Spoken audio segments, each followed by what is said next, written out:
ব্লগিয়ানায় আবার সবাইকে স্বাগত। ভাইফোঁটা উপলক্ষে সকাল থেকে দুপুর পর্যন্ত সমস্ত অনুষ্ঠান রীতিনীতি আর জমিয়ে খাওয়া দাওয়া মেটার পর আমরা ঠিক করেছিলাম ডিনারটা কিন্তু আমরা বাইরেই করব। ঠিক সেই মতোই আমরা সন্ধ্যাবেলা খানিকক্ষণ বাজি টাজি ফাটিয়ে নিয়ে তারপর বাড়ির সবাই মিলে পৌঁছে গিয়েছিলাম সোদপুরের পাঞ্জাব রেস্টুরেন্টে।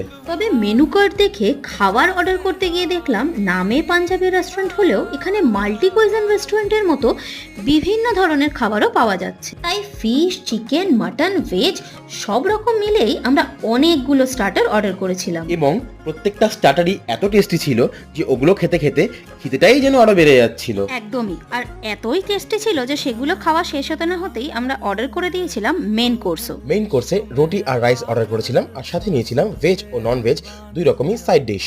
এখানে প্রত্যেকটা খাবার স্বাদে তো ভালোই, আর দামেও কিন্তু বেশ অনেকটাই কম। তারপর আর কি, ছবি টবি তুলে খোশ মেজাজে সবাই বাড়ি ফিরে এলাম। কেমন লাগলো এই ব্লগটা জানাতে কিন্তু ভুলো না।